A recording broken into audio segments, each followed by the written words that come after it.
दुनिया को जो मुट्ठी में नहीं अपने दिल में रखे वो होता है सच्चा राजा। इन कमीनों की तरह नहीं जो सबको अपने पैरों के नीचे रखना चाहते हैं जाकिर साहब। मेरी मां ने मुझे यही सिखाया है। मैं या तो सर उठा के जी सकता हूं या फिर सर झुका के, बीच का कोई ऑप्शन नहीं।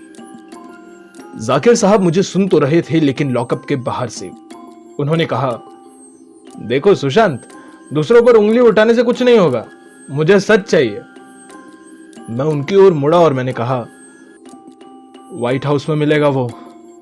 मुझे बताना होता तो अभी तक बता नहीं दिया होता। जाओ साहब, कहीं आपकी आखिरी उम्मीद भी ना टूट जाए। पूरी पुलिस फोर्स व्हाइट हाउस पहुंची। जाकिर साहब ने शिखर और उदित के कमरों की फिर तलाशी ली। जब पुलिस तलाशी लेकर व्हाइट हाउस के बाहर आई तो उनकी जीप की हेडलाइट्स चालू थी और ठीक सामने से वो आ रहा था, सुमन।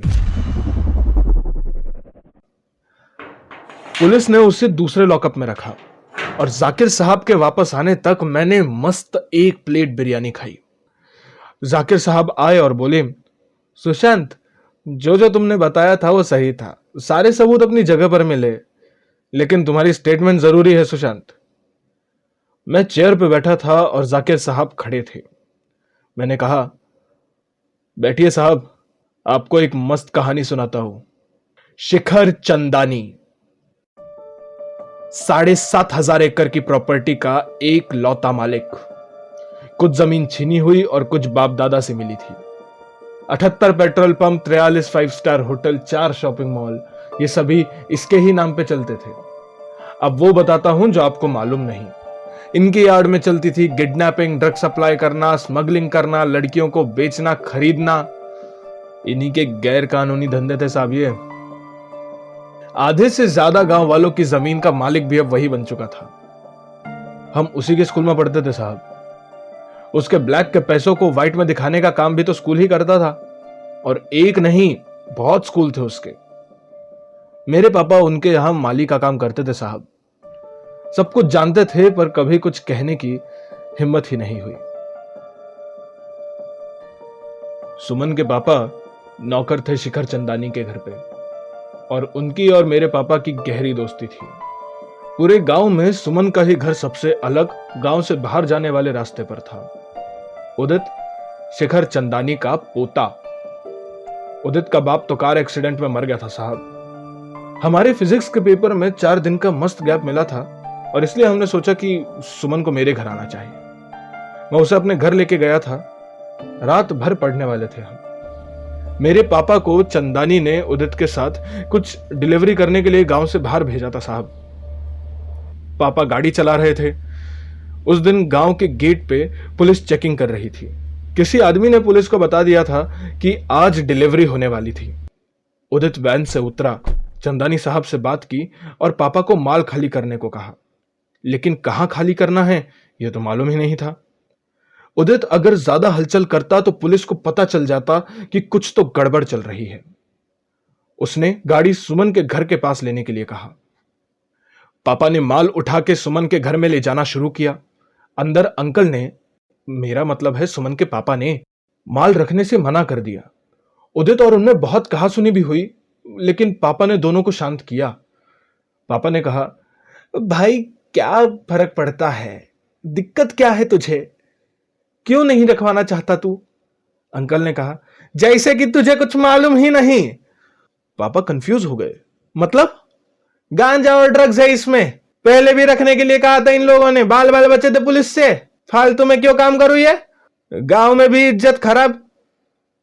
उदित ने अंकल का गला पकड़ा और कहा, बुढ़े साले, ठीक से बोल रहा, समझ में नहीं आ रहा कह रहे तेरे को, रख माल। अंकल ने उसे धक्का दिया तो वो जाके सीधा गैस से टकराया। बात बढ़े उससे पहले पापा ने उसे बाहर ले जाना ही सही समझा। बाहर जाते ही बहुत बड़ा धमाका हुआ साहब।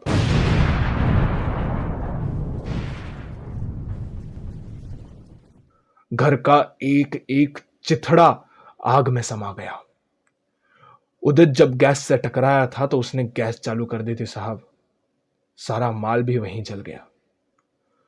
उस रात पापा ने दिल पर पत्थर रख के ये बात सुमन को बताई और कुछ भी नहीं छुपाया सुमन से।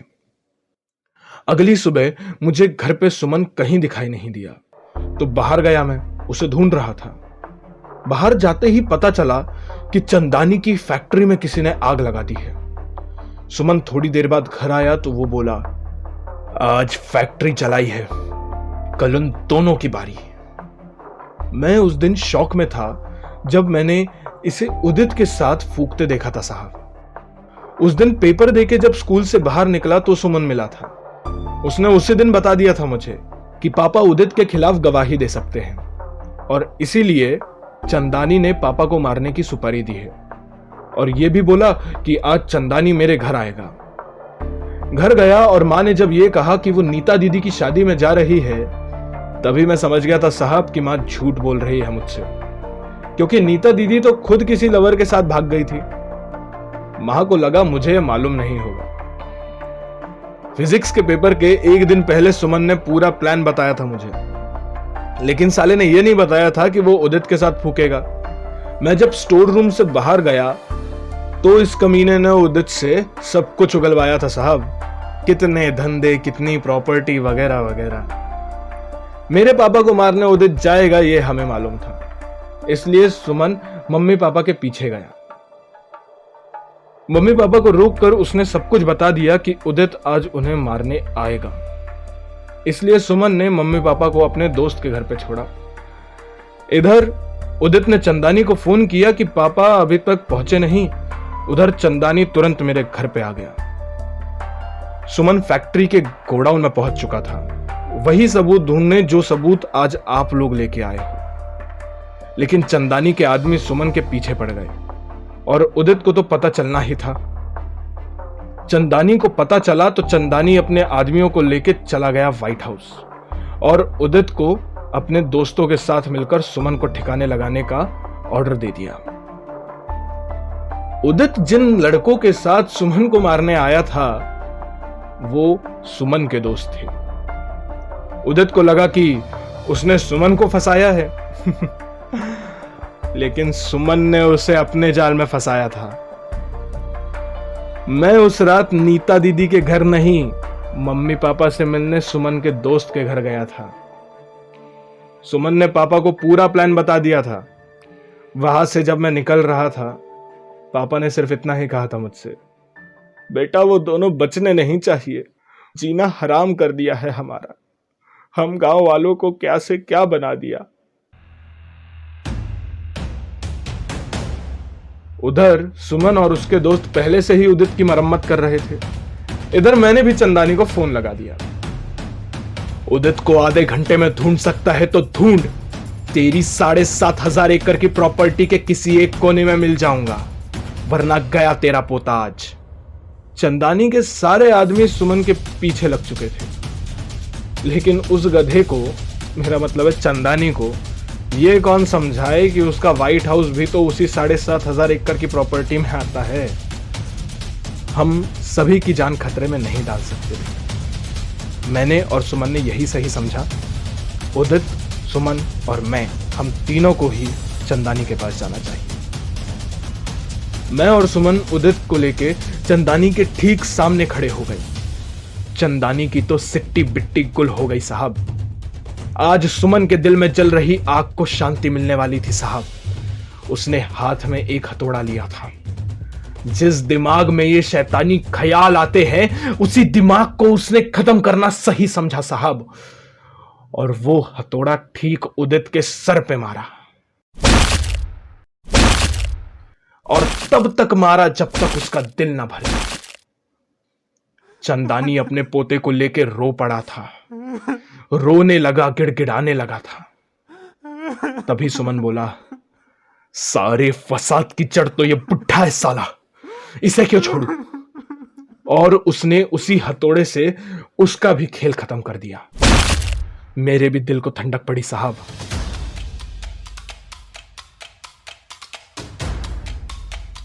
तब ध्यान आया, उदित को ढूंढते हुए ये लोग मेरे मम्मी पापा को तो जरूर पकड़ेंगे, उनका शिकार ये लोग जरूर बनाएंगे साहब। मैंने सुमन को जबरदस्ती मम्मी पापा के पास भेजा। और मैंने वहां से पुलिस को फोन किया। अगली सुबह मैं शिखर और उदित की लाश के सामने खड़ा था। मेरे हाथ में शिखर चंदानी और उदित के खून से भरा हथौड़ा था। पुलिस आई और मुझे जीप में बैठा के ले गई। और फिर आपने ही तो पूछा था, शाना समझता है क्या खुद को? यारे तुझसे बात कर रहा हूं मैं। जब तक शांत हूं ना तब तक ठीक है। एक बार उठा ना जगह से, साले उठते बैठते नहीं छोड़ूंगा तुझे। और मैंने आपसे यही कहा था ना साहब कि मैंने कुछ नहीं किया। जाकिर साहब चुप रह गए, कुछ कह ही ना पाए। 1 महीने बाद हमें फांसी की सजा हुई और मेरे मम्मी पापा हमारी ओर देख मुस्कुरा रहे थे। पूरे गांव वालों को अब आजादी मिल चुकी थी। उनकी जमीन अब खुद उनकी थी। और मैं आपसे कहानी सुनाते हुए यह सोच रहा हूं, वाह कि क्या जिंदगी थी।